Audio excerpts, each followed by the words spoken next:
mais esse vlog pra vocês. Então, hoje é terça-feira, agora é comecinho da tarde, não é nenhuma hora ainda, 12h40. E hoje o que eu quero fazer? Eu quero fazer um resumo de um conteúdo de fisiologia que eu tive na aula semana passada ou na anterior, não lembro, acho que foi na anterior. Acho que foi um pouco na semana passada, um pouco na anterior. Mas porque eu não tô fazendo anotações durante a aula, porque pra ser bem honesta, eu tô vendo as aulas na minha cama, muito confortável, deitada. Então eu tô deixando pra fazer o resuminho depois mesmo, ainda mais porque agora minhas provas acabaram por um tempo. Acho que espero, mas eu tô sem nenhuma data de prova ainda, então acho que só daqui umas semanas. E também tô sem trabalho, então eu tô com tempo pra poder fazer uns resumos mesmo. Então eu vou fazer um de fisiologia, eu vou usar meu iPad pra poder ver os slides aqui, ó, sobre sangue. E eu vou fazer um caderno inteligente, tudo que eu acho mais importante. Quando as aulas são presenciais também, eu costumo fazer as anotações durante a aula, porque eu acho que me ajudam mais. E também os professores normalmente não costumam disponibilizar os materiais. Mas como agora as aulas estão sendo online, todos os professores já estão dando os slides. Então eu tô fazendo depois da aula mesmo, eu vejo a aula deitadinha na minha cama, mas Então, os materiais que eu vou usar vão ser meu iPad para poder ver os slides. Aí eu vou usar folha do caderno inteligente médio, ó, eu uso a pontilhada. E meu tamanho favorito é o médio, então eu sempre uso ele. Aí eu vou usar uma brush pen pro título, vou usar da Stabilo. Vou usar uma caneta preta da Muji 0.38. A caneta da Sarasa vermelha 0.4 e a brush da Tombow Furanasuki. Enquanto isso é isso, se eu for pegar mais coisa, eu vou pegando depois à medida que eu vou usando. Mas vou começar.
Então, gente, eu acabei aqui, ficou assim, ó.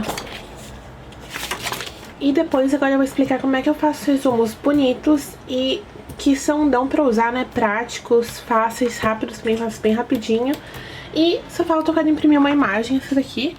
Quero imprimir pra poder pôr aqui no resuminho. Então eu vou imprimir pela minha Fomema, que tá com papel adesivo. Aí é só eu entrar no aplicativo. Aqui, Fomema.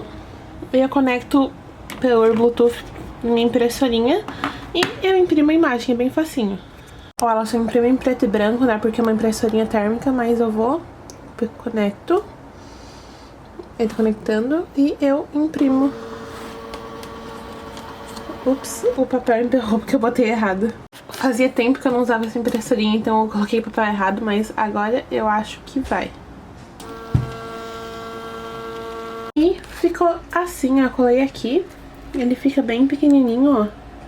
Mas dá pra ver bem, porque eu acho importante ter imagens às vezes, então eu quis colocar essa daqui, ó. Então, agora eu vou falar um pouquinho de como eu faço meus resumos bonitos e eficientes. A primeira coisa é que muita gente acha que eu levo muito tempo pra poder fazer esses resumos. E não, eu faço em média em 15, 20 minutos. Inclusive, a maioria eu faço durante a aula mesmo, né? Mas como eu tô tendo as aulas online agora e como eu disse, eu fico deitada na cama, então eu deixo pra fazer depois. Mas a maior parte eu faço durante a aula mesmo. Então, esse aqui que é o que eu fiz hoje, ó, vou mostrar alguns só pra vocês terem como base. Aí esse aqui é o mapa mental. Esse que eu fiz em casa também. Aí aqui alguns que eu fiz durante a aula, ó, ano passado. Esse daqui é de bioestatística. E aqui, ó, tenho mais um, ó. Aí mais um. E o meu favorito de todos são os meus de bioquímica do ano passado. Eu fiz tudo durante a aula. Então, principalmente que a professora falava de importante que ela normalmente escrevia no quadro, não passava slide. Então, o que ela escrevia no quadro de importante, ó, e ficava assim. E alguns que eu também faço usando o método Cornell. Assim. Então, como que eu escolho como fazer o resumo? Depende da matéria. Como vocês podem ver, às vezes eu faço de um lado só, às vezes eu faço método Cornell, às vezes eu faço desenho, às vezes eu divido a folha em dois. Isso realmente vai depender do assunto e do como eu acho que eu iria aprender melhor esse assunto. Então é assim. E eu resumo muito bem. Por exemplo, tinham 27, 30 folhas de slide e eu fiz só aqui, ficou bem pouquinho aqui atrás.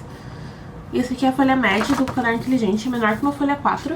Então eu resumo muito bem, eu só coloco realmente as palavras e frases essenciais, muito importantes mesmo.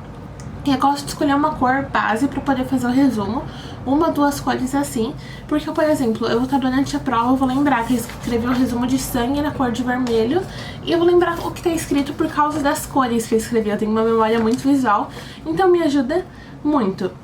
Aí eu escrevo os subtítulos normalmente com caneta brush, os principais, e escrevo os subtítulos pequenininhos, com canetinha mesmo, e eu sublinho as palavras mais importantes da cor do texto. Então, por exemplo, aqui o subtítulo eu sublinhei de vermelho, porque é a cor do resumo, e palavras importantes eu escrevo colorido, eu escrevi de vermelho aqui. E o que é muito importante mesmo, eu ainda sublinho por cima, sempre com marcador cinza. O cinza eu uso, é uma cor que eu sempre uso em todos os meus resumos, tá vendo? Então é assim, ó. Eu sublinhei com marcador cinza as palavras mais importantes. E algumas coisas também escrevi de cinza, porque é assim que eu acho que me ajuda. Eu acho que realmente cada pessoa tem que testar o método do resumo pra ver que fica melhor. E a minha dica é não escrever folhas e folhas e folhas. O objetivo do resumo é resumir, ter pouquinho. Então eu sempre tento me limitar a no máximo uma folha. Ó, esse aqui é meu resumo inteiro de ciclo de Krebs. Muita gente não acha que eu ia bem na matéria porque eu não escrevia muito, ó. Mas eu fechei com a média 96 de 100. Então é realmente um método que eu entendia, que eu me dava bem, ó. Tá vendo? Eu só escrevo as coisas que são muito importantes que eu tenho que lembrar. Porque você também tem que lembrar alguma coisa na sua cabeça, né? Então o que você lembra já sabe. Eu nem costumo escrever no resumo, eu só escrevo mais o que eu não sei, ou só pra poder ligar as informações, né? Então ficou assim, esse é o meu favorito de todos. E às vezes, como eu disse, eu também uso o método Cornell. Mas eu sempre escrevo em tópicos, essa é outra coisa. Eu não gosto de escrever resumo corridão, folhas, assim, tipo, escrever tudo, ocupando toda a linha toda, tudo. Não, eu gosto de escrever em tópicos, porque assim, eu consigo bater o olho no resumo e já achar o que eu quero. Então não fica aquela coisa difícil de ficar procurando, cansativa de ler. Não. E também muita gente acha que é perda de tempo. Eu não vejo como perda de tempo, eu vejo isso como um método de estudo. Realmente ajuda. Tem gente que fazer resumo ou anotação na aula não ajuda nada, e eu entendo, são pessoas que normalmente aprendem mais escutando e lendo, mas eu aprendo escrevendo, então eu preciso escrever e eu preciso fazer organizado também, senão eu me perco toda. E o mapa mental, ó, eu costumo usar para matérias assim que tem bastante coisa, mas são coisas que dá pra dividir bem, se é que vocês me entendem. Tipo, no ensino médio para história eu gostava muito de mapa mental. E, por exemplo, para exatas eu gostava de fazer fichas, resuminhos em fichas, porque era menos conteúdo, né? Mas pra você conseguir fazer um resumo, só realmente você treinando, fazendo. E, por favor, gente, não escrevam milhões de coisas no resumo, porque não é um resumo, pelo menos isso é o que eu acho, essa é a minha opinião. Mas e vocês também não precisam de todos esses materiais para fazer o resumo. Se vocês tiverem uma caneta e um marca-texto já tá bom. Eu gosto de, no mínimo, fazer o resumo e sublinhar as palavras mais importantes. E se vocês estão fazendo com base na apostila, no caso eu tava fazendo com os slides, né? Então já tava mais resumidinho. Mas se vocês fazem com base na apostila ou em um livro, sublinhem antes, sublinhem, deem uma lida, tudo pra vocês já darem uma olhada no que vocês querem escrever e no que não precisa, sabe? Mas eu acho que é isso, gente. Eu vou encerrar esse study vlog por aqui, porque eu tô com dor de cabeça. Então, eu acho que eu tô com sono também, um pouquinho de sono, hoje acordei cedo. Mas espero que vocês tenham gostado. Se tiverem alguma dúvida sobre como eu faço meus resumos, os materiais que eu uso, esse tipo de coisa, é só perguntar que eu vou tentar responder. E é isso, gente. Muito obrigada por assistir e até a próxima.